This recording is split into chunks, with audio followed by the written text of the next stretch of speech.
My mother pointed at me across the dinner table and said, "And this is Amber." My greatest disappointment. She laughed when she said it. Like it was a joke everyone already knew the punchline to. Richard Holt, the man she had spent 3 weeks preparing to impress, smiled politely and extended his hand toward me. "My name is Amber Carter. I am 32 years old." What my mother did not know was that the man she had just introduced herself to, the man she had rearranged her entire dining room to seat correctly, the man she had told every one of her friends was the most powerful person she had ever met, had come to that gala for one reason, me, and when he saw me standing there, he didn't shake my hand. He stopped, straightened his jacket, and said, "Miss Carter, I didn't know you'd be here tonight. You will not believe what happened next. Before I continue this story, let me know where you are watching from in the comments below. Hit like and subscribe if you have ever been dismissed by the one person who is supposed to believe in you most. I want to tell you about the woman I was before that night, in the Hamptons, because none of what happened at that gala makes sense without understanding where I started. I grew up in Westchester County, New York, in a 4-bedroom colonial with white shutters and a flagstone path that my mother kept immaculate. From the outside, it looked like the kind of house where everything was fine. Inside, there were 2 children, and only one of them counted. My brother Tyler is 3 years older than me. Growing up, he was the one my mother introduced first at every family gathering. Every neighborhood cookout, every parent-teacher night she actually attended. Tyler, who plays lacrosse. Tyler, who got into Penn State. Tyler, who has his father's eyes and his grandfather's chin, and every quality my mother had decided mattered before either of us were old enough to have a say in it. I was the other one. Not in a dramatic, storybook way. There was no single moment where my mother sat me down and told me I was less. It was quieter than that, and in some ways that made it worse. It was the way she'd correct my posture at the table, but never Tyler's. The way she'd forward me articles about community college programs during my junior year of high school, while quietly paying for Tyler's SAT prep. The way she'd answer questions about him at length and summarize me in half a sentence. When I was 17, I overheard her on the phone with my aunt. She didn't know I was in the hallway. She said, "Tyler has a plan. Amber just drifts." I stood there for a long time after she hung up. I didn't cry. I went to my room and opened my laptop and started writing down every business idea I'd been carrying around in my head for 2 years. I was not drifting. I was building something she couldn't see yet. I graduated from NYU Stern at 21 with a finance degree and a concentration in private equity. I did it on academic scholarship. My mother came to the ceremony. She took one photo of Tyler, who had driven down from his sales job in Hartford to watch. She told her friends at brunch the following Sunday that her son had been there to support his sister's graduation. That was the version of events she kept. After graduation, I worked for 4 years at a mid-sized investment firm in Midtown. I was good at the work in the way that some people are good at breathing. It didn't feel like effort. It felt like the only thing that made complete sense. I understood capital structures the way other people understood weather. I could read a balance sheet and feel where the pressure was building before anyone else in the room noticed the clouds. By 26, I had saved enough and built enough of a track record to do what I had been planning since I was 17 years old in that hallway. I founded Crestline Capital Group. I set it up deliberately and carefully. The company was registered under a holding entity. My name appeared in the legal documents, but not on the website, not in the press releases, not in the trades. In the early days, that was practical. I didn't want my personal reputation to carry the fund before the fund had earned its own.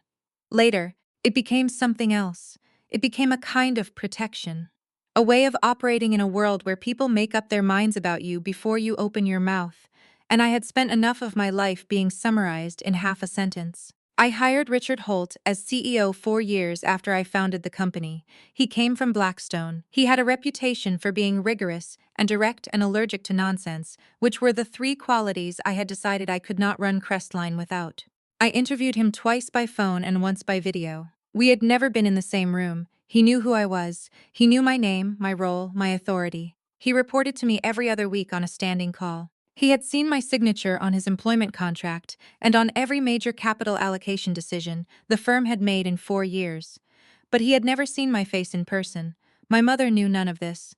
As far as Diane Carter was concerned, I was a freelance consultant. I worked from home. I had a nice apartment on the Upper West Side that she assumed was subsidized by a boyfriend she'd never met. She had asked once, 2 years ago, what exactly I consulted on, and when I said private capital markets, she had nodded in the way people nod when they've already stopped listening.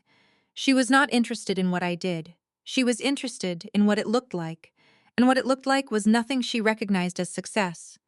Tyler, meanwhile, had moved through 3 sales jobs in 6 years and was currently living in a condo in Stamford that my mother helped furnish. He had a good handshake and an easy laugh, and he knew how to work a room full of people who weren't paying close attention. My mother had decided years ago that this was the same thing as being capable, and nothing that had happened since had changed her mind.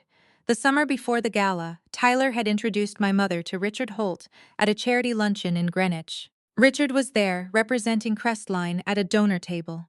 My mother had no idea what Crestline was, but Richard had a good suit and a firm handshake, and when Tyler said he worked in private equity, my mother had decided on the spot that he was worth knowing. She had spent the 3 months since engineering reasons to be in the same room as him.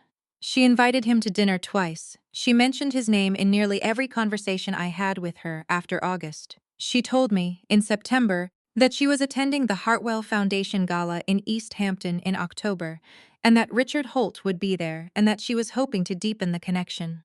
I already had my invitation to the same gala. I had received it in July. I said nothing.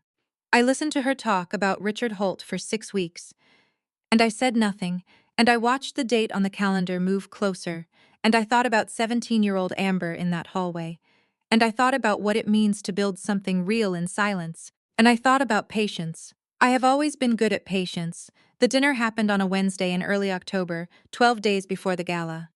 My mother called it a casual get-together. 7 people, she said, just close friends and a few interesting faces. She mentioned Richard's name 3 times in the same sentence. She used to invite me, which told me everything I needed to know about the purpose of the evening. I went because I always go. That is something people don't understand about situations like mine. I didn't stop showing up. Absence would have required an explanation, and I had decided long before that Wednesday that I was not going to explain myself to anyone until I was ready. So I ironed a blouse, I drove up to Westchester, and I sat down at my mother's dining room table at 7 o'clock with 6 other people I had known in various capacities my entire life. Richard Holt was already there when I arrived. He was standing near the fireplace talking to my mother's friend Carolyn, holding a glass of sparkling water, and he was exactly as I had imagined from his LinkedIn photo, tall, silver at the temples, the kind of composed that comes from decades of sitting across from people who are trying to rattle you. I recognized him immediately. He did not recognize me. There was no reason he would have. He had never seen my face. I took a seat near the end of the table and kept my expression easy. My mother moved through the room the way she always does when she's performing, touching shoulders, refilling glasses before they were empty, laughing a half-second before the punchline. She had set out the good china. The Waterford crystal she only uses for people she is trying to impress. Tyler arrived 20 minutes late, and my mother greeted him at the door like a returning diplomat. "There he is," she said, loud enough for the whole room. "My son. My pride and joy," Carolyn said. "He looked wonderful." Richard shook his hand. Tyler clapped him on the back and said something I couldn't hear that made Richard smile. My mother watched the 2 of them together, and her whole face rearranged itself into something close to triumph. We sat down to eat. The first 40 minutes were fine. My mother steered the conversation with the precision of someone who had rehearsed it. She asked Richard about the firm's recent deals in a way that made it sound casual. She mentioned Tyler's name wherever she could attach it to something that sounded like potential. She talked about the Greenwich luncheon, where they'd first met as though it had been fate. I ate my salmon and I listened, and I said very little. Then Carolyn asked my mother to introduce everyone properly, the way people do at dinner parties, when the conversation starts to thin. My mother stood up slightly in her chair and went around the table. She introduced Carolyn and her husband David. She introduced Tyler with a sentence that lasted almost a full minute. His background in sales, his ambitions, his natural talent for building relationships. The condo in Stamford she described as a great investment. She got to me. She turned in my direction and something passed across her face. Not cruelty exactly. More like impatience, like I was a word she couldn't quite remember. "And this is Amber," she said. My greatest disappointment, she smiled when she said it. Carolyn gave a small, uncomfortable laugh. David looked at his plate. Tyler reached for the bread basket. Richard Holt looked at me. I held his gaze for exactly 1 second, and then I looked at my water glass. She does some kind of consulting, my mother continued. Already moving on, already rotating back toward Tyler. We're never quite sure what, are we, Amber? Another small laugh. Nothing that ever seems to stick, I did not correct her. I did not explain that Crestline Capital had closed a $340 million fund 18 months ago, that we had returned 22% to our LPs in the prior year, that my assistant managed a calendar, so full she had started color-coding it by continent. I did not say any of that. I picked up my fork and I took a bite of my salmon, and I nodded once, pleasantly. The way you nod when someone has said something too small to bother with. Richard was still looking at me. I didn't look back. Dinner continued. My mother moved the conversation to Tyler's ideas about eventually moving into investment, and she asked Richard if he might be willing to have coffee with him sometime. And Richard said, of course, graciously, the way people in his position learn to say of course to almost anything. Tyler grinned. My mother touched Richard's arm. I finished my meal. I helped clear 2 plates because that is what I do. I said goodbye to Carolyn and David. I hugged my mother with one arm. Briefly, the way you hug someone you have decided not to fight with tonight. She walked me to the door. You could try harder, she said quietly, so the others wouldn't hear. At conversation. At presenting yourself. Richard is exactly the kind of person who could help you if you just made an effort. I looked at her for a moment. Good night, Mom, I said. I drove home on the Hutchinson River Parkway with the radio off. The night was clear and very cold, and the trees on both sides of the road had gone full October, all rust and amber and burnt orange. I thought about what she had said. Not because it hurt, it had stopped having that particular kind of power over me somewhere around year 3 of building Crestline from a one-person LLC into something that employed 64 people. But because it clarified something. She had just handed Richard Holt a version of me she had been constructing for 32 years. In 12 days, I was going to walk into the same room as both of them, and I was not going to say a single word in advance. I got home that night at 10:47. I know the exact time because my phone lit up with a message from my assistant Claire as I was unlocking my apartment door. She had flagged a capital call document that needed my signature before markets opened in Tokyo. I sat down at my kitchen island in my coat, still holding my car keys, and I reviewed 40 pages of deal documentation and signed everything electronically by 11:30. This is what my mother thought of as drifting. I made tea and I sat with it at the window that looks out over Riverside Park. The city was doing what it always does at that hour, humming quietly under its own weight, all lit windows and distant sirens and the particular kind of alive that Manhattan saves for after midnight. I have always loved this city best when most people in it are asleep. I thought about the dinner. Not the moment she said it. I had been absorbing versions of that sentence my entire life, and I had built enough internal architecture around it that it no longer went all the way through. What I thought about was Richard's face. The half-second where he looked at me after she spoke. There was something in it I couldn't fully read across a dinner table. Not pity, something more careful than that. He had no idea who I was. In 12 days, he was going to find out in a room full of 200 people, and I had a decision to make about how that was going to happen. I could call Claire in the morning and ask her to send Richard a standard pre-event briefing. Something his assistant would forward, his name flagged at the top, a note that the Crestline founder would be in attendance at the Hartwell Gala and would welcome a brief introduction. That was the professional thing to do. Clean, efficient, no drama. I didn't do that. I thought about it for a long time. I finished my tea, I rinsed the mug and set it on the drying rack and stood at the kitchen sink, looking at my own reflection in the dark window above it. The version of me my mother had introduced tonight was not a woman who ran a $2.4 billion firm. She was a vague, drifting disappointment who did unclear work that never seemed to stick. That was the version Richard Holt had in his head right now. That was what he would carry into the Hartwell Gala in 12 days. I decided to let him carry it, not out of cruelty. I want to be precise about this, because the difference matters. I was not trying to humiliate my mother. I was not engineering a scene. What I was doing was something simpler and older than that. I was deciding, for the first time in 32 years, not to minimize myself in advance, to make other people comfortable. I was going to walk into that room as exactly who I am, and I was going to let the truth surface on its own timeline. I sent Claire one message before I went to bed. I told her I would be attending the Hartwell Gala on the 21st. I told her to notify Richard that the founder would be present, but not to include my name. I told her to flag it as a routine attendance notice and nothing more. Then I put my phone face down on the nightstand and I went to sleep. The next 10 days were ordinary in the way that days before large things are often ordinary.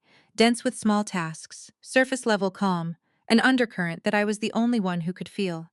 I had 3 investor calls, a board prep session, 2 due diligence meetings in Midtown, and a dinner with an LP from Singapore who was in town for the week. I worked, I exercised. I had lunch with my friend Petra on Thursday and did not mention the gala or my mother or any of it. On the Friday before the event, my mother called. I almost didn't pick up.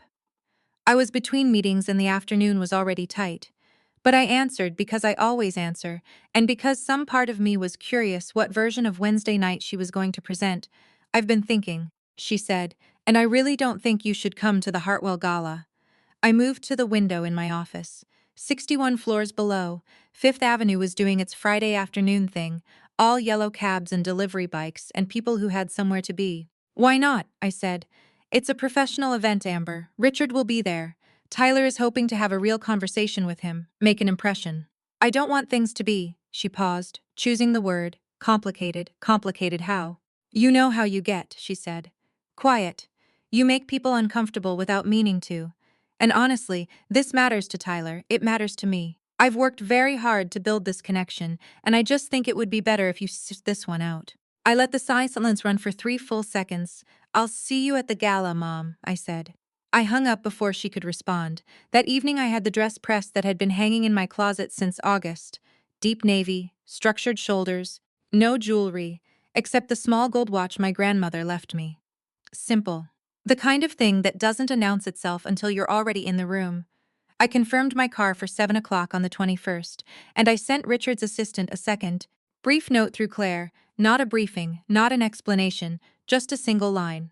"The founder will make herself known at the appropriate moment." No introduction necessary beforehand, his assistant confirmed receipt within the hour. There was nothing left to do but wait, and I have always been good at waiting. I had been waiting, in one form or another, for 22 years. Since I was 10 years old and understood for the first time that the rules in our house were not the same for both of us.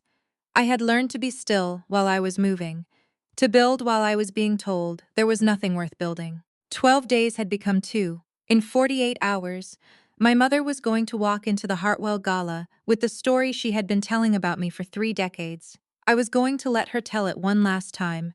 The call came on a Tuesday morning, 9 days before the gala, and it was not the call I had been expecting.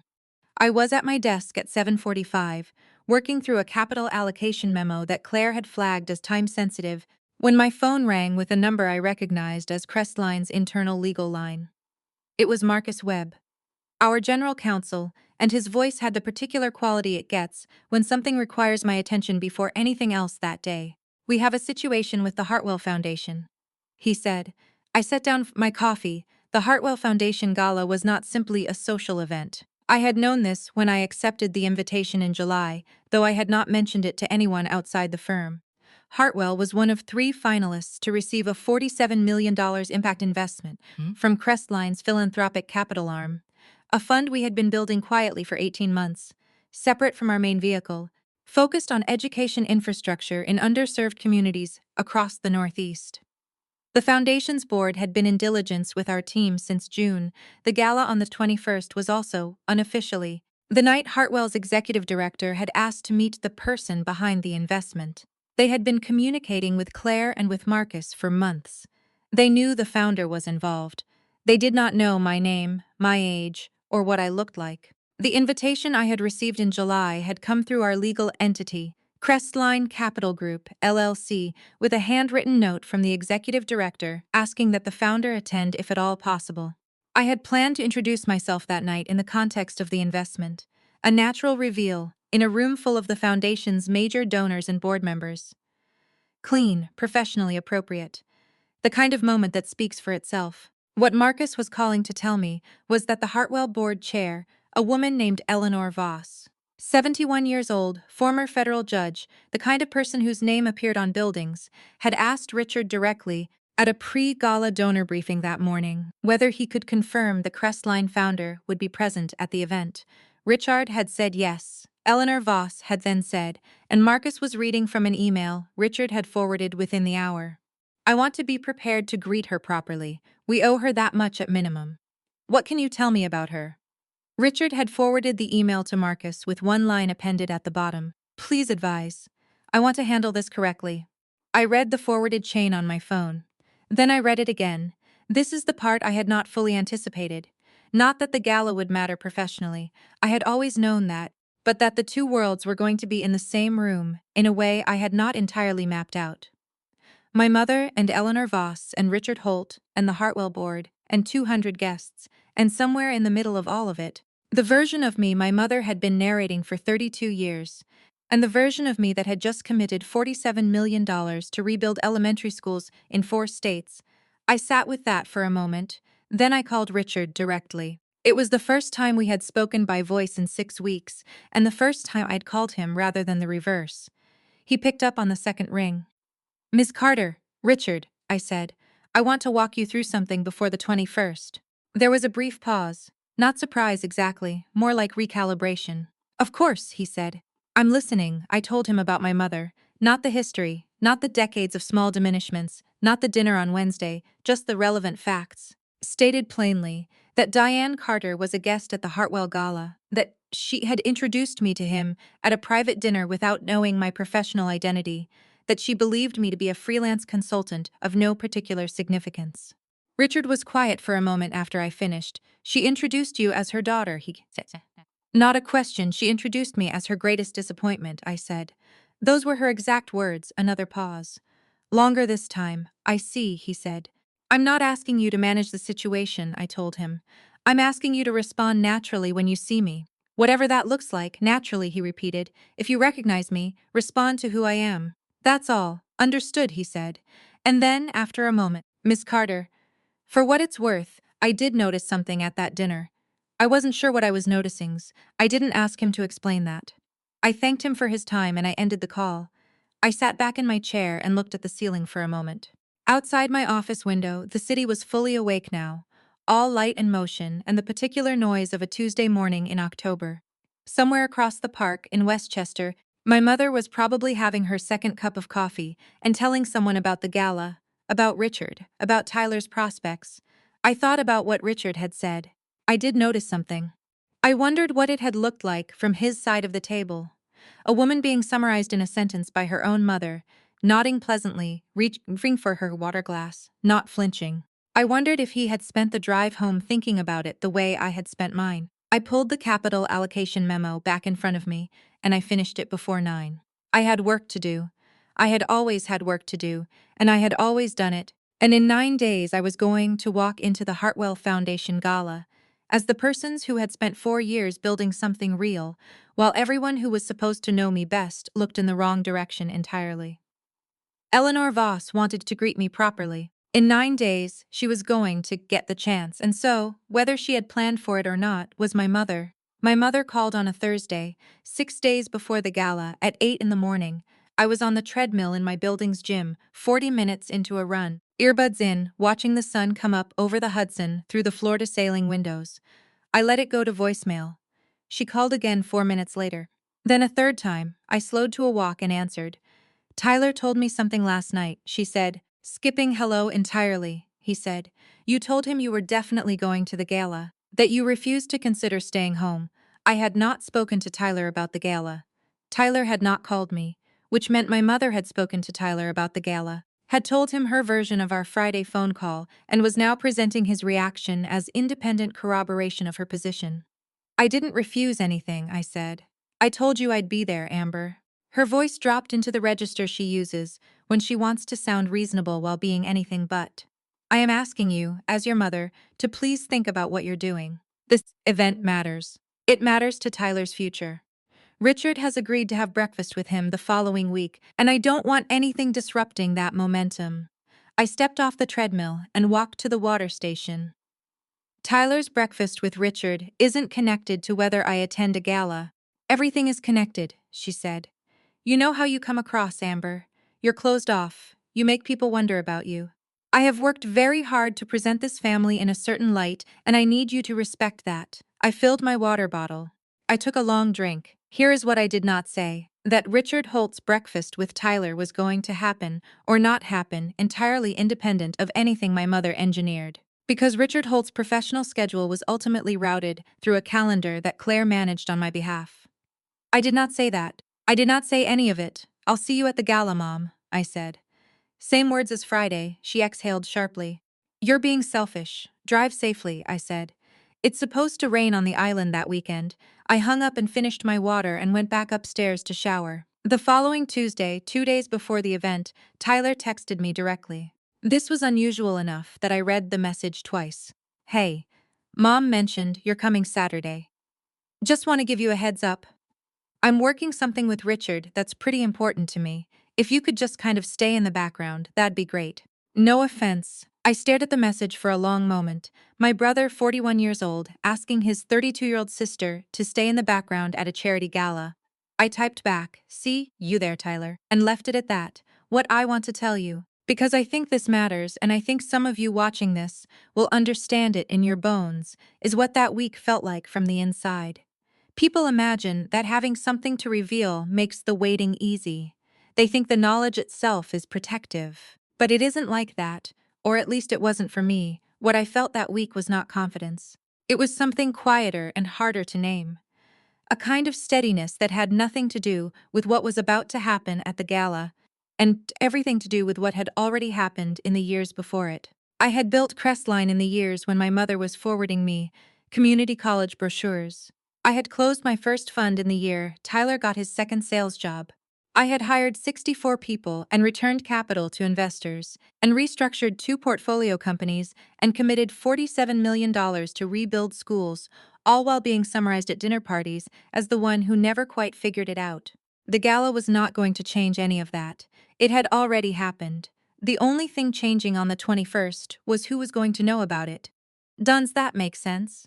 I want to ask you that directly, because I think it's the part of this story that gets lost. Have you ever built something real in a room where no one was watching? Have you ever kept going, not because someone believed in you, but because you believed in the thing itself? That's what those years were. That's what that week was. On Thursday evening, 2 days before the gala, I had dinner alone at a small Italian place near my apartment that I've been going to for years. Linguine with clams, a glass of vermentino. The owner, a Sicilian man in his 70s named Enzo, brought me a small dish of olives I hadn't ordered and asked how business was. Good, I said. Really good. He nodded, like this was the expected answer, and went back to his kitchen. I thought about calling Petra, my closest friend, to tell her what was coming. I decided against it, not because I didn't trust her, but because there was something I wanted to protect about the next 48 hours. A kind of stillness, a sealed quality. I had been carrying this thing quietly for so long that I wasn't ready to let it become a story yet, even between friends, even privately. It would become a story soon enough. I walked home through the park.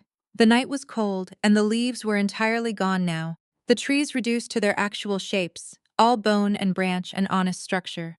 I have always thought October does that to the world, strips it down to what's real, takes away the softness and the cover, and leaves everything standing exactly as it is. I got home at 9:30. I laid the navy dress on the chair in my bedroom. I set the gold watch on the nightstand. I checked my email one last time. Claire had confirmed the car for 7, confirmed my table placement near the Hartwell board, confirmed that Eleanor Voss had been briefed that the Crestline founder would be in attendance. There was also a message from my mother, sent at 9:15. I hope you'll reconsider. This is your last chance to do the right thing by this family. I read it once. I turned my phone face down. I slept 8 hours without interruption, which is something I have trained myself to do before important days. Because the work always matters more than the feeling. And you cannot do the work if you have spent the night burning through what's coming. In 34 hours, Richard Holt was going to see me walk into the Hartwell Foundation Gala. But first, my mother was going to make one more move. And it was going to be the one that finally, completely, handed me everything. The morning of the gala, my mother called Tyler at 7 a.m. I know this because Tyler called me at 7:43. which is something he had not done in 4 years. And when I answered, he was already mid-sentence, already agitated, his voice carrying the particular edge it gets when he's been wound up by someone else, and hasn't had time to calm down before dialing. Mom says you've been telling people at the gala that you work in finance, he said. Like, implying you're some kind of big deal. Is that true? I was standing at my kitchen counter making coffee. I set the kettle down. Who did I supposedly tell? I said. She heard it from Carolyn. Karen heard it from someone at the Hartwell Foundation who apparently mentioned a woman named Amber Carter, connected to some investment group. I said nothing, Amber. If you're going around dropping names and implying things to make yourself look important at my expense, that is so. He stopped. Started again. Richard thinks I have potential. Mom has worked really hard on this. If you go in there tonight and make some kind of scene or embarrass us. Tyler, I said. What? I haven't spoken to anyone at the Hartwell Foundation about my professional background. I haven't spoken to Carolyn. I haven't implied anything to anyone. A pause. Then how does someone there know your name? I don't know, I said, which was technically accurate. I knew how my name had come to be associated with the foundation through 6 months of legal and financial documentation, through Marcus Webb's correspondence, through Claire's coordination with their executive director. But I had not personally spoken to anyone there about myself, so the statement held. Tyler was quiet for a moment. Just don't make it weird, he said finally. I'll see you tonight, I said. I hung up and finished making my coffee and stood at the window looking out at the park. The day was clear and cold, the sky that particular shade of October blue that only happens when the air is completely dry. It was going to be a beautiful evening on the island. What I did not know yet, what I would only learn later from Carolyn's husband David, who told Petra, who told me 3 days after the gala, was what my mother had done that afternoon. She had arrived at the Hartwell estate early, at 5:30, ostensibly to help with a floral arrangement she had donated to the silent auction. While she was there, she had found her way into a conversation with 2 members of the Hartwell Foundation board, and had mentioned, in passing, that she understood there was some connection between the gala and a private investment group, and that she hoped the foundation's was being careful about outside money. Because in her experience, these things could become complicated, and not everyone who presented themselves as a serious player in finance actually was one. She had not named me. She didn't need to. The implication was enough. The kind of conversational landmine that doesn't announce itself until later, when someone repeats it in the wrong direction. What she did not know was that one of the 2 board members she was speaking to was Eleanor Voss, former federal judge, 71 years old, whose name appeared on buildings, heard my mother's implication, and said nothing in response. She simply excused herself, found Marcus Webb near the entrance, and asked him quietly to point out the Crestline founder when she arrived. Marcus sent me a text at 6:15. Heads up, Eleanor Voss has been briefed and is watching for you. Also, someone appears to have been casting doubt on the investment with 2 board members this afternoon. Details unclear. Just want you to be aware. I read the message in the back of my car, 20 minutes from the estate. I forwarded it to Richard with one line.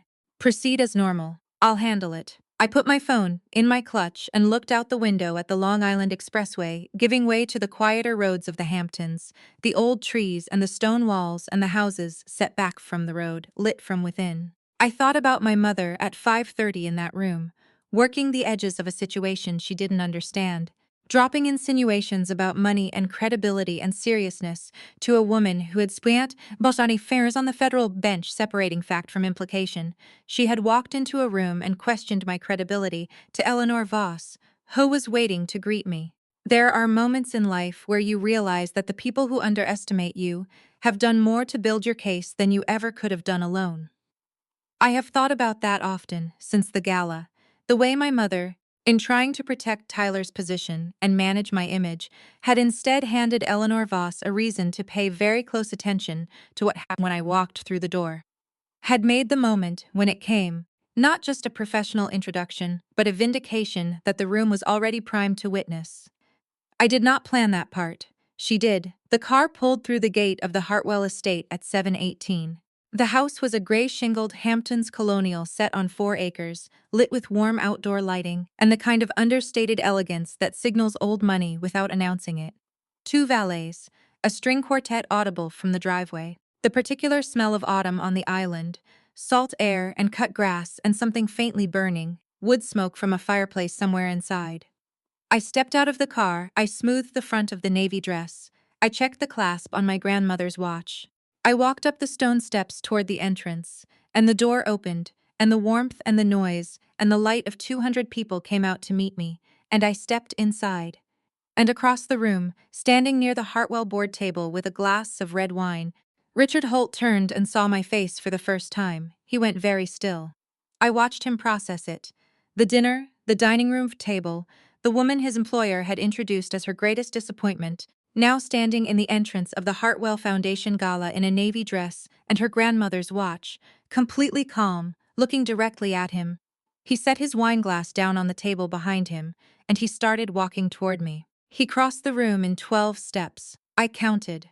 Not because I was nervous. I was not nervous. Or at least I was not nervous, in the way people mean when they use that word, but because my mind does that sometimes in high-stakes moments, finds something countable and holds on to it. 12 steps, across a marble floor, in a room full of 200 people who did not yet know what was happening, and Richard Holt walked every one of them with the same controlled, deliberate pace I recognized from his reputation. He stopped in front of me. "Miss Carter," he said, quiet enough that only I could hear. "I have to be honest with you, when I turned around just now, I had one of those moments where the whole picture rearranges itself." "I know the feeling," I said. He looked at me for a moment, not the way men sometimes look at women at events like this, sizing and categorizing, but the way a very precise person looks at something they've been holding an incomplete version of. Like he was filling in a diagram he hadn't realized was unfinished. "Your mother," he said. "Yes, she's here tonight. I assumed she would be." He nodded once. "She spoke to Eleanor Voss this afternoon. I only found out 20 minutes ago. Eleanor mentioned it to me directly." "I know," I said. Marcus texted me in the car. Something shifted in his expression, not surprise, more like a recalibration toward respect. "What would you like to do?" This is the question I had been turning over since the message from Marcus. What I wanted was simple, and it was the same thing I had wanted since the night of the dinner in Westchester. Not a scene, not a confrontation, not the satisfaction of watching my mother's face collapse in real time, though I will not pretend some part of me didn't understand that was coming regardless. What I wanted was for the truth to surface in the most natural, unmanipulated way possible. I wanted to be introduced as who I am, in a room full of people, by someone who had no reason to diminish me and every reason to do the opposite. "Introduce me to Eleanor Voss," I said. "Let it go from there." Richard straightened his jacket. The same small gesture I had watched him make at my mother's fireplace 2 weeks earlier, though that time I had been watching from the end of a table, and he had not known who I was. Now he knew, and the gesture meant something different. "Follow me," he said. We moved through the room together. I am aware of what that looked like from the outside. A woman in navy walking through the Hartwell Foundation gala beside the CEO of Crestline Capital. The two of them clearly purposeful, clearly moving toward something. People notice that kind of directed movement at events like this. I could feel the small recalibrations happening at the edges of my peripheral vision, heads turning, conversations pausing at half-sentence. My mother was standing near the silent auction tables with Tyler and Carolyn. She saw me before she saw Richard. Her face did the thing I had watched it do my entire life when I appeared somewhere she hadn't fully accounted for. A quick tightening, a reassembly, the expression of a woman deciding in real time how to reframe an inconvenient fact. Then she saw Richard beside me, and the reassembly stopped halfway. I did not look at her. I kept moving. Eleanor Voss was standing near the Hartwell board table, with 2 other board members and the Foundation's executive director, a woman named Grace Okafor who had been the primary contact for our investment diligence since June. Grace saw me first. Her eyes went wide for a fraction of a second, the specific expression of someone who has been corresponding with a name for 6 months and is now seeing the face that goes with it for the first time. She crossed to me in 3 steps and extended both hands. "Miss Carter," she said, "I cannot tell you what this investment means to the children we serve. I have wanted to thank you in person for months." I took her hands. "The work you're doing is exactly what the capital is for," I said. "It's an easy decision when the mission is this clear." Richard said, "Grace, I'd like to introduce you formally to Amber Carter, founder and majority shareholder of Crestline Capital Group." Grace turned to Eleanor Voss. who had been watching the exchange with the focused, unreadable attention of someone who had spent 4 decades in a courtroom learning to read the space between what people say and what they mean. Eleanor Voss looked at me, then she looked past me, briefly, in the direction of the silent auction tables. Then she looked back at me. "Miss Carter," she said. Her voice was the kind of voice that had once addressed federal juries, controlled, calibrated, carrying authority without raising its volume. "I believe I had an interesting conversation this afternoon with someone who knows you." "I heard," I said. She expressed some concerns about the credibility of outside investors, a pause so precise it felt surgical. I found the conversation instructive. "I imagine you did," I said. Something crossed her face that I can only describe as judicial satisfaction, the expression of a person who has watched a fact prove itself in real time. She extended her hand. On behalf of the Hartwell Foundation Board, she said, "Thank you. The $47 million commitment your firm has made to our education initiative is the single largest private investment in our foundation's history. The children in those 4 states are going to grow up in better schools because of what you built." The room was not entirely silent. It was still a party, still 200 people and a string quartet and waitstaff moving through with champagne. But the board table had gone very quiet. The 2 board members flanking Eleanor had both turned fully toward me. Grace Okafor's eyes were bright, and behind me, at a distance I had not measured but somehow felt, my mother was still standing near the silent auction tables. She had heard every word. I know this because of what Tyler told me 6 days later when he called me, not at my mother's prompting, not to deliver a message, but on his own, and his voice was different from any version of it I could remember. He said she had gone completely still when Eleanor Voss said the number. He said the color had left her face the way color leaves a room when someone turns off a light. He said she had reached for Carolyn's arm, and Carolyn had thought she was going to faint. She didn't faint. Not yet. That came later. Richard, standing just behind my left shoulder, leaned forward slightly and said to Eleanor, "I'd suggest we find a quiet moment later this evening for Miss Carter to brief the full board. There are some additional plans for the investment's second phase that I think they'll want to hear directly from her." Eleanor nodded. "Absolutely." She looked at me again. "I'll have Grace set it up for after dinner." "Thank you," I said, shook Eleanor's hand. I shook the hands of both board members. I exchanged a few words with Grace about the timeline for the first school renovation, set to begin in February in Providence. The conversation was warm and specific, and ran for 6 minutes, and in those 6 minutes I was fully, completely, recognizably myself. Not a vague disappointment, not a woman who did unclear work that never seemed to stick, but the person I had been building toward since I was 17 years old in a hallway in Westchester. Listening to my mother tell someone else that I was drifting, when I finally turned around, Richard fell into step beside me. "I think," he said quietly, "that your mother may want to find you." I looked across the room. Diane Carter was walking toward me through 200 people, her face rearranged into something I had never quite seen on it before. Not anger, not the practiced disappointment I had grown up reading like a weather system. Something that looked, for the first time in my life, like uncertainty. She reached me near the center of the room, not at the edge, not in a hallway, not in the quiet of a kitchen, the way our hard conversations had always happened before. In the spaces between other people, the margins of events, the places where things could be managed and contained, and kept from the main room. This was the main room. 200 people, a string quartet playing something I recognized as late Schubert, waitstaff moving in deliberate patterns around us. The Hartwell board table visible 20 feet to my left, Eleanor Voss still standing at it, watching with the particular stillness of someone who has decided to see how something ends. My mother stopped in front of me. Tyler was 2 steps behind her. Carolyn had stayed back near the auction tables, which told me she had read the room well enough to know this was not a moment to stand close to. Diane Carter is 58 years old. She is a handsome woman. Good bone structure. The kind of posture that comes from caring about posture, hair kept precisely the same shade of dark auburn she has maintained for 20 years. She has always known how to present herself, and she had done it tonight in a black cocktail dress and pearls and low heels, and the composed expression of a woman who controls her environment. The expression was still there. But it had developed, in the last 8 minutes, a fracture line I had never seen before. "Amber," she said. "Mom." She looked at me for a long moment. Then she looked past me briefly toward the board table. Then back the Hartwell Foundation, she said, flat, testing the words as if they might behave differently the second time. Yes, you're the investor. I'm the founder of the firm that made the investment, I said. Crestline Capital Group, she absorbed this. I watched her do it, the intake, the processing, the attempt to reorganize a picture she had been building, for 32 years, around a new and incompatible fact. It is a strange thing to watch someone's worldview rearrange itself in real time. I had imagined this moment in various forms over the years, and in most of those imaginings I had felt something large and electric, triumph or vindication, or the particular relief of finally being seen. What I actually felt was quieter than that, closer to sorrow than satisfaction.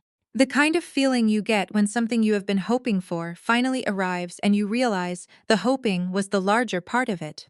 Why didn't you tell me? She said. The question landed in the space between us and I let it sit there for a moment before I answered. When would I have told you? I said.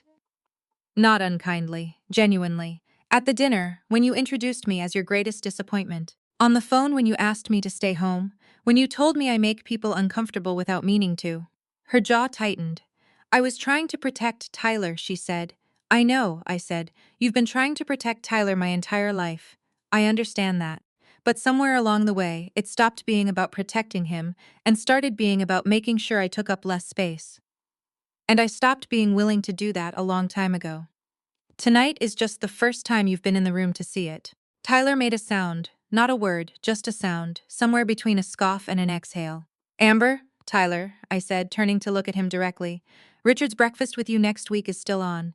I checked this afternoon. He runs the firm's day-to-day operations and his calendar is his own. I don't involve myself in hiring decisions below the executive level. I paused. If you're good at what you do, he'll see it.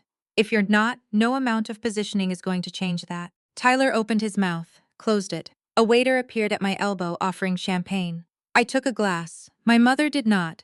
Richard had moved a few feet away, giving us the distance the moment required, but I was aware of him there. And I was aware of Eleanor Voss at the board table. And I was aware of the room around us. The conversations that had thinned in our immediate vicinity, the way people at parties develop a peripheral awareness of where the gravity is, I don't understand. My mother said, and her voice had lost something. The performance register, I think. The calibrated reasonableness she deploys when she wants to sound measured while being inflexible. What was left was smaller and more real, and despite everything I have told you about those 32 years, I found I did not enjoy hearing it. I just don't understand how you kept something like this from me. I kept it from everyone, I said. That was intentional. I didn't want the firm's reputation to depend on who I was before it had earned its own. But with you it was also something else. What? I looked at her. I didn't want to watch you rewrite the story, I said. The minute I showed you something you could be proud of, you would have taken ownership of it. You would have told people you always knew I had it in me. You would have found a way to make it continuous with the version of me you've always presented. And I needed this to be mine. Completely mine. Without any revision, the fracture line in her expression deepened. That's not fair, she said. It's accurate, I said. Fair is a different question. She looked down at her hands, her pearls. The black cocktail dress she had chosen to impress a room full of people, one of whom had turned out to be her daughter. When she looked up, something in her face had crumpled at the edges. Not tears. My mother does not cry in public. Has not cried in front of me since I was a child. But the precursor to it, the compression around the eyes and the tightening of the throat that happens when a person is holding something in that wants very much to come out. I didn't know, she said. No. I said, you didn't. I said things. You said things, I agreed. Tonight and before tonight. For a long time before tonight, she pressed her lips together, looked past me again at the board table, at Eleanor Voss. At the room that had witnessed what had just been witnessed. In front of Richard, she said. Quietly. I said those things in front of Richard, yes, and Eleanor Voss. She was at the dinner too, in a way, I said. She heard what you said about the investment this afternoon. My mother went very still, and I watched it happen. The full weight of the evening landing on her at once, not in pieces but all together. The dinner in Westchester, and the phone calls, and the texts, and the gala, and Eleanor Voss, and the $47 million and the board table, and Richard Holt walking across the room toward her daughter, with the recognition of someone who knows exactly who he is walking toward. Diane Carter reached out and put one hand on Tyler's arm. Her face went the color of the marble floor. Tyler said, "Mom," and stepped toward her, and she leaned into him heavily. And for one long moment, I thought she was going to go down completely. I actually moved forward, one step, my hand coming up instinctively. But she didn't fall. She straightened, slowly, with the particular effort of a woman who has spent 60 years deciding what other people see. She looked at me. And for the first time in my life, the first time I can remember, across 32 years and every version of every room we have ever stood in together, my mother looked at me and did not know what to say. I held her gaze. "I'm going to go meet with the board now," I said gently. "There are people here who came to talk about schools." I touched her arm once, briefly, the way you touch the arm of someone who is fragile and real and complicated and yours regardless. Then I turned and walked back toward Eleanor Voss, and the room, which had been holding its breath, quietly began to breathe again. The board meeting happened in a side room off the main hall. A sitting room, really, dark wood paneling, two sofas facing each other across a low table, a fireplace burning actual wood, the kind of room that Hampton's estates keep for conversations that need to happen away from the party. Grace Okafor had arranged it while I was talking to my mother. 7 people, Eleanor Voss, 4 board members, Richard and me. Grace sat near the door with a notepad. I stood at the fireplace, and I talked for 22 minutes. I talked about the $47 million commitment and the 4-state implementation plan.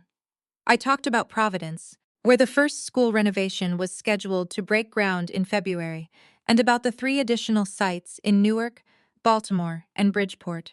I talked about the metrics we were using to evaluate outcomes, not just construction benchmarks but 5-year educational attainment projections, built in partnership with 2 university research teams. I talked about the second phase of the investment, another $30 million contingent on first phase results, which Richard had referenced at the board table, and which the foundation had not yet been formally briefed on. I watched their faces while I talked.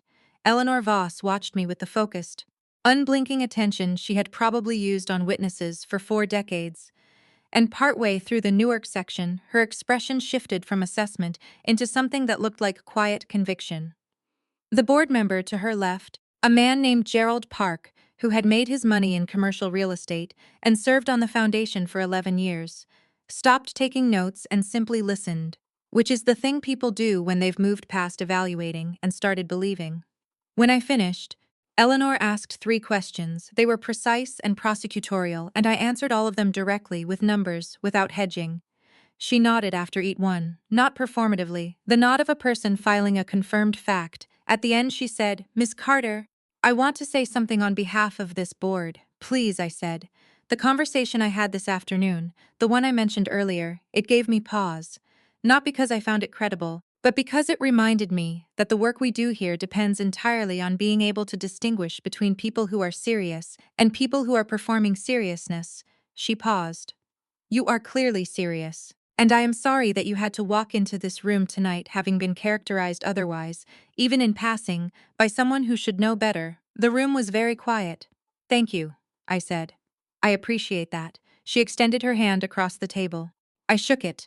We were back in the main room by 9:15. The party had shifted into its later phase. The string quartet had given way to something softer. The dinner tables had been cleared. People were moving more freely, the particular looseness of an event past its formal portion. Richard walked beside me and said nothing for a moment, which I appreciated. He is a man who understands when silence is more useful than words. Then he said, "For what it's worth, that was one of the most effective 22 minutes I've witnessed in a boardroom, or the nearest equivalent." "It wasn't a boardroom," I said. "No," he said. "I think that may have been the point." I got a glass of sparkling water from a passing tray and scanned the room. My mother was near the far window with Tyler. She was standing upright, composed, the performance register reassembled, but it was thinner now, the way a coat looks different when you know there's nothing underneath it. Tyler had his hand on her shoulder. He was talking to her in a low voice, and she was nodding at something in the middle distance that wasn't quite the room. Carolyn was nearby. Pretending to read the silent auction catalog, I started moving toward them. I want to be clear about why. It was not to press the point. The point had been made. By Eleanor Voss. By Grace Okafor. By the 22 minutes in the side room. By Richard's 12 steps across a marble floor. There was nothing left to establish. What I was moving toward was different, and harder to articulate, but I will try. My mother had just had the architecture of 32 years knocked out from under her in the span of about 40 minutes. She was standing near a window at the Hartwell Foundation Gala in the Hamptons, in a room where everyone who mattered now knew what I was, and, by extension, what she had been saying about me for decades. She was 68 years old, and she looked, from across a crowded room, like a woman who was holding herself upright through sheer force of the habit of holding herself upright. I am not a person who enjoys watching that. I have worked very hard, in the years of building Crestline, not to become the kind of person who mistakes impact for cruelty. The truth had arrived in that room tonight on its own terms. Without my engineering, it passed the basic decision not to warn anyone. What happened next was not about finishing something. It was about who I wanted to be when the room stopped watching. Tyler saw me coming and straightened slightly. His hand dropped from my mother's shoulder. "Amber," he said. "Tyler," I said. We looked at each other for a moment. 41 and 32, still in the configuration of older brother and lesser sister, except that the configuration had just been rearranged permanently, and we both knew it, and neither of us knew yet what came next. "I didn't know," he said finally. Not an apology. More like a statement of record. The way people speak when they're adjusting to a new version of a map they thought they had memorized. "I know you didn't," I said. "The text I sent you," he said. "Stay in the background. It's fine, Tyler." "It's not," he stopped, pressed his lips together. "It's not fine, I'm sorry," I nodded once. It was not a small thing for Tyler to say that, and I received it as what it was. Then I turned to my mother. She was looking at me with the expression I had never seen before, the one from 15 minutes ago that had not yet resolved into anything recognizable.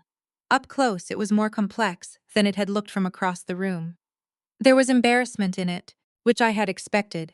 There was something that might become shame, given enough time and quiet. And there was something else, further back, smaller and older, that I was not sure I had the right word for, but that felt, in a way I cannot fully explain, like the beginning of something rather than the end. "Amber," she said. "Mom, I owe you," she started. Stopped. Started again. "I don't know where to begin." "You don't have to begin tonight," I said. "Tonight is enough." She looked at me. Her eyes were dry, but only barely. "Eleanor Voss came to find me," she said. "After you went into the side room." She searched for the word. Measured. In what she said, I could imagine exactly how measured Eleanor Voss had been. She told me. My mother continued, that in 40 years on the bench, she had learned that the most dangerous assumption a person can make is that they already know the verdict before the evidence is in. A pause. And then she walked away. I said nothing. "I think she was talking about me," my mother said. "I think she probably was," I said. She nodded. Once.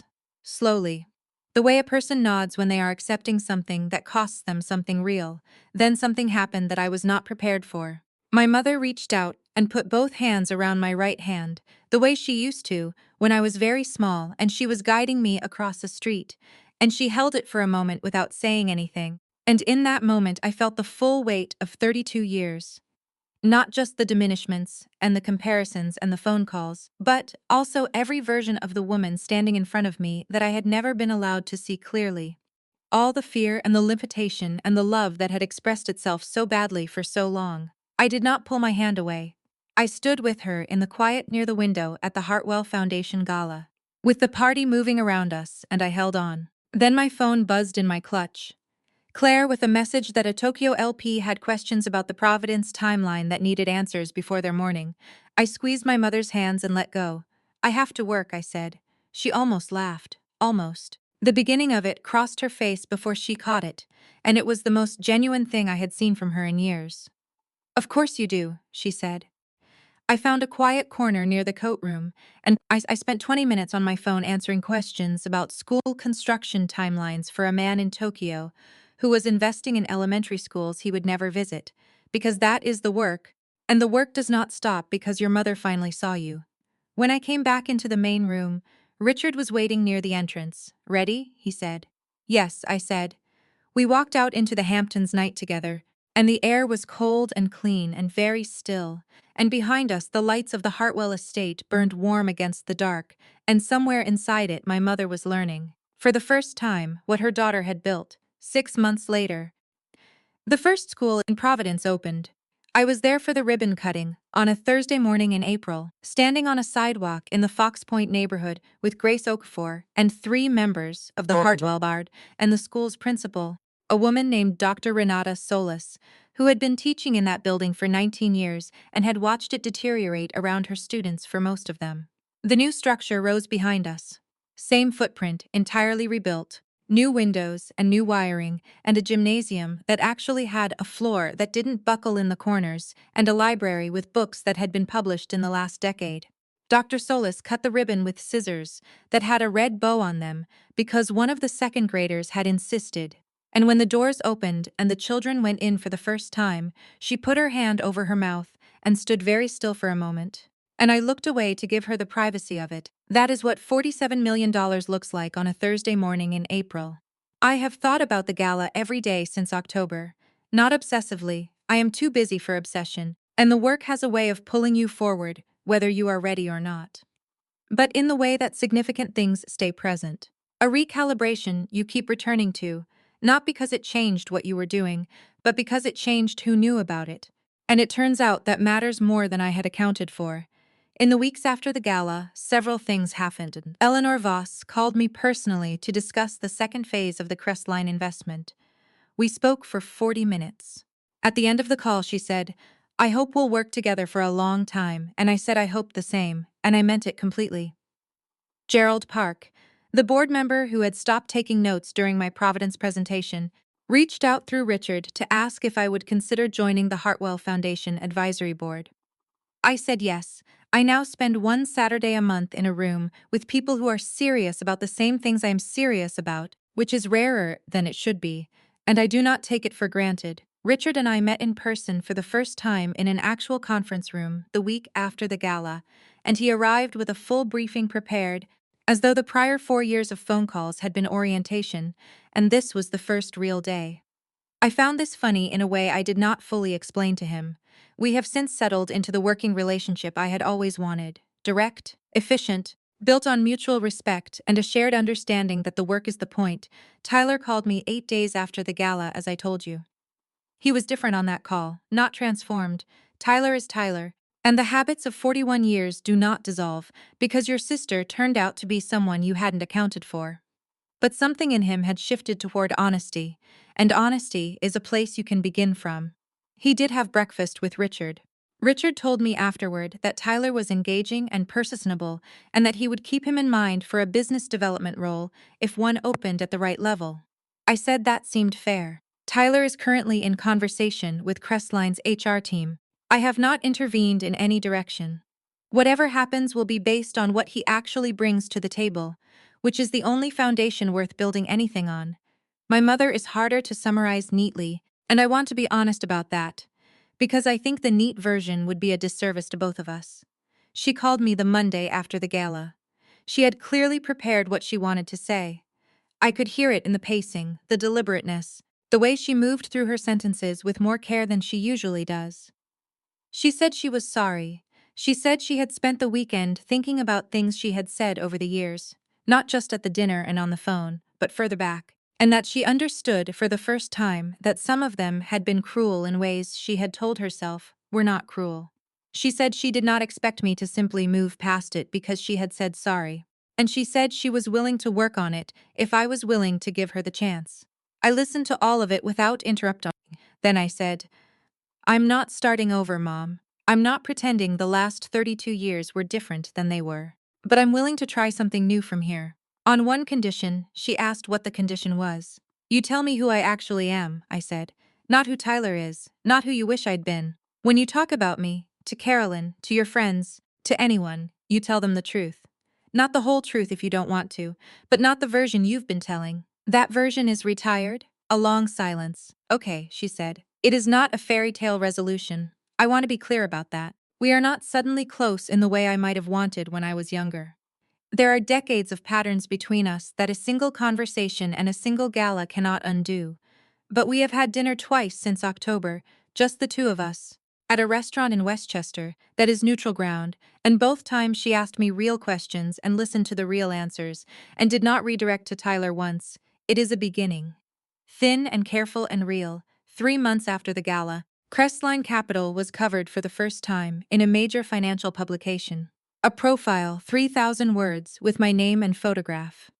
The journalist had gotten a tip from someone in the foundation world.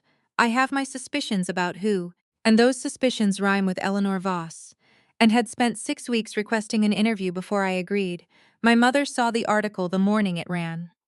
She texted me a link to it with a message that said, "I sent this to everyone I know." I stared at the message for a long time, then I wrote back, "Thank you, Mom." And I meant it. Not because I needed her to send it. Not because her pride in me now undoes the years when she had none, but because it was true and small and hers. And people who have spent a long time learning the wrong way to love you deserve some credit when they try to learn a different one. The Newark school breaks ground in June. Baltimore in September. Bridgeport the following spring. Dr. Solis sent me a photo last week, her second graders in the new library, sitting on the carpet, a teacher reading to them from a book with a bright yellow cover. 23 small faces pointed in the same direction, completely absorbed. I have it on my phone. I look at it on hard days. This is the work. This is what I was building in the years when nobody was watching. In the years when I was the vague one, the drifting one. The greatest disappointment, sitting at the end of the table, eating her salmon and nodding pleasantly, and keeping her own counsel. I was building schools. I want to leave you with something true. There is a version of this story where the point is the gala, the reveal, the room going quiet, Richard crossing the floor, my mother's face when Eleanor Voss said $47 million. And I understand why that's the part that lands. I was there. I felt it land. But the part that actually changed my life was not the October night in the Hamptons. It was the 17-year-old in the hallway in Westchester, listening to her mother say she was drifting, who went to her room and opened a laptop and decided that invisibility was not the same thing as absence, who understood, at 17, that the people who can't see you don't determine what you're building. You do not need to be seen to be real. You do not need to be acknowledged to be serious. You do not need permission from the people who were supposed to give it to you and didn't. Build the thing. Do the work. Let the truth be patient, because the truth is very good at waiting. It will surface. On its own timeline, in its own room, before whatever witnesses it chooses, it always does. If this story moved you, I want to know where you're watching from. Drop your city in the comments below. And if you have ever kept building while someone told you there was nothing worth building, hit like and subscribe. There are more stories coming, and I think you're going to want to be here for them.